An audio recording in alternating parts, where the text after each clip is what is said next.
The Age of Innocence, by Edith Wharton. Book 1, Chapter 2. Newland Archer during this brief episode had been thrown into a strange state of embarrassment. It was annoying that the box which was thus attracting the undivided attention of masculine New York should be that in which his betrothed was seated between her mother and aunt, and for a moment he could not identify the lady in the Empire dress, nor imagine why her presence created such excitement among the initiated. Then light dawned on him, and with it came a momentary rush of indignation. No, indeed, no one would have thought the Mingotts would have tried it on. But they had. They undoubtedly had, for the low-toned comments behind him left no doubt in Archer's mind that the young woman was May Welland's cousin, the cousin always referred to in the family as "poor Ellen Olenska." Archer knew that she had suddenly arrived from Europe a day or two previously. He had even heard from Miss Welland, not disapprovingly, that she had been to see poor Ellen, who was staying with old Mrs. Mingott.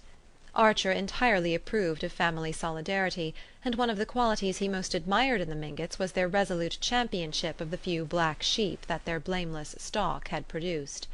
There was nothing mean or ungenerous in the young man's heart, and he was glad that his future wife should not be restrained by false prudery from being kind, in private, to her unhappy cousin. But to receive Countess Olenska in the family circle was a different thing from producing her in public, at the opera of all places, and in the very box with the young girl whose engagement to him, Newland Archer, was to be announced within a few weeks.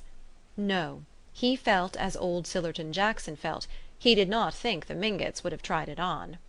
He knew, of course, that whatever man dared, within Fifth Avenue's limits, that old Mrs. Manson Mingott, the matriarch of the line, would dare.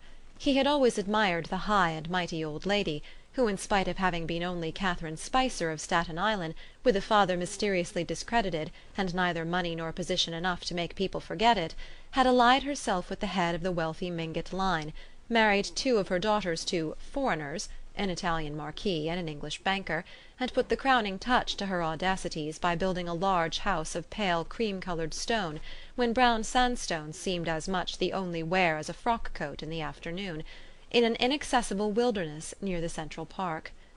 Old Mrs. Mingott's foreign daughters had become a legend. They never came back to see their mother, and the latter being, like many persons of active mind and dominating will, sedentary and corpulent in her habit, had philosophically remained at home.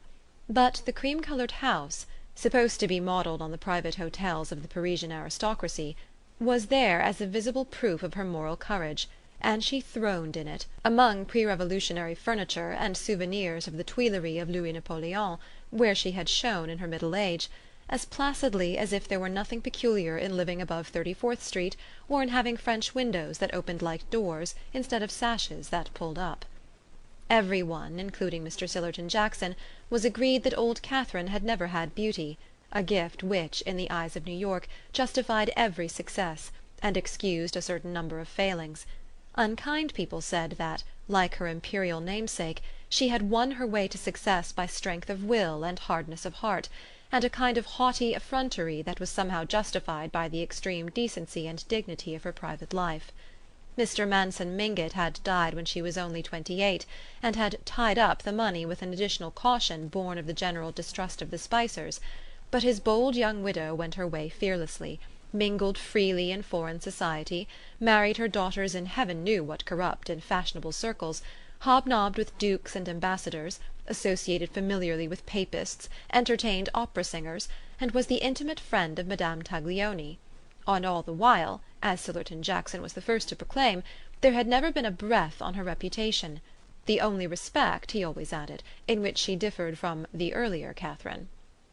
Mrs. Manson Mingott had long since succeeded in untying her husband's fortune, and had lived in affluence for half a century, but memories of her early straits had made her excessively thrifty, and though, when she bought a dress or a piece of furniture, she took care that it should be of the best, she could not bring herself to spend much on the transient pleasures of the table. Therefore, for totally different reasons, her food was as poor as Mrs. Archer's, and her wines did nothing to redeem it. Her relatives considered that the penury of her table discredited the Mingott name, which had always been associated with good living, but people continued to come to her in spite of the made dishes and flat champagne, and in reply to the remonstrance of her son Lovell, who tried to retrieve the family credit by having the best chef in New York, she used to say laughingly, "What's the use of two good cooks in one family, now that I've married the girls and can't eat sauces?" Newland Archer, as he mused on these things, had once more turned his eyes toward the Mingott box. He saw that Mrs. Welland and her sister-in-law were facing their semicircle of critics with the Mingottian aplomb which old Catherine had inculcated in all her tribe, and that only May Welland betrayed, by a heightened colour, perhaps due to the knowledge that he was watching her, a sense of the gravity of the situation. As for the cause of the commotion, she sat gracefully in her corner of the box, her eyes fixed on the stage, and revealing, as she leaned forward, a little more shoulder and bosom than New York was accustomed to seeing, at least in ladies who had reasons for wishing to pass unnoticed. Few things seemed to Newland Archer more awful than an offence against taste, that far-off divinity of whom form was the mere visible representative and vice-regent. Madame Olenska's pale and serious face appealed to his fancy as suited to the occasion and to her unhappy situation, but the way her dress, which had no tucker, sloped away from her thin shoulders shocked and troubled him. He hated to think of May Welland's being exposed to the influence of a young woman so careless of the dictates of taste. "After all," he heard one of the younger men begin behind him, everybody talked through the Mephistopheles and Martha scenes, "after all, just what happened?" "Well, she left him. Nobody attempts to deny that." "He's an awful brute, isn't he?" continued the young inquirer, a candid Thorley, who was evidently preparing to enter the lists as the ladies' champion. "The very worst. I knew him at Nice," said Lawrence Lefferts with authority. "A half-paralyzed, white, sneering fellow.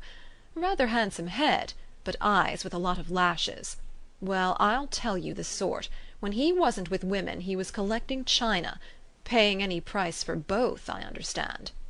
There was a general laugh, and the young champion said, "Well, then?" "Well, then, she bolted with his secretary." "Oh, I see." The champion's face fell. "It didn't last long, though. I heard of her a few months later living alone in Venice. I believe Lovell Mingott went out to get her. He said she was desperately unhappy. That's all right, but this parading her at the opera's another thing." "Perhaps," young Thorley hazarded, "she's too unhappy to be left at home." This was greeted with an irreverent laugh, and the youth blushed deeply, and tried to look as if he had meant to insinuate what knowing people called a double entendre. "Well, it's queer to have brought Miss Welland, anyhow," some one said in a low tone, with a side glance at Archer. "Oh, that's part of the campaign. Granny's orders, no doubt," Lefferts laughed. "When the old lady does a thing, she does it thoroughly." The act was ending, and there was a general stir in the box. Suddenly Newland Archer felt himself impelled to decisive action. The desire to be the first man to enter Mrs. Mingott's box, to proclaim to the waiting world his engagement to May Welland, and to see her through whatever difficulties her cousin's anomalous situation might involve her in, this impulse had abruptly overruled all scruples and hesitations, and sent him hurrying through the red corridors to the farther side of the house. As he entered the box his eyes met Miss Welland's, and he saw that she had instantly understood his motive, though the family dignity which both considered so high a virtue would not permit her to tell him so. The persons of their world lived in an atmosphere of faint implications and pale delicacies, and the fact that he and she understood each other without a word seemed to the young man to bring them nearer than any explanation would have done. Her eyes said, "You see why mamma brought me," and his answered, "I would not for the world have had you stay away." "You know my niece, Countess Olenska?" Mrs. Welland inquired as she shook hands with her future son-in-law. Archer bowed without extending his hand, as was the custom on being introduced to a lady, and Ellen Olenska bent her head slightly, keeping her own pale-gloved hands clasped on her huge fan of eagle feathers. Having greeted Mrs. Lovell Mingott, a large blonde lady in creaking satin, he sat down beside his betrothed, and said in a low tone, "I hope you've told Madame Olenska that we're engaged. I want everybody to know. I want you to let me announce it this evening at the ball." Miss Welland's face grew rosy as the dawn, and she looked at him with radiant eyes. "If you can persuade mamma," she said. But why should we change what is already settled?"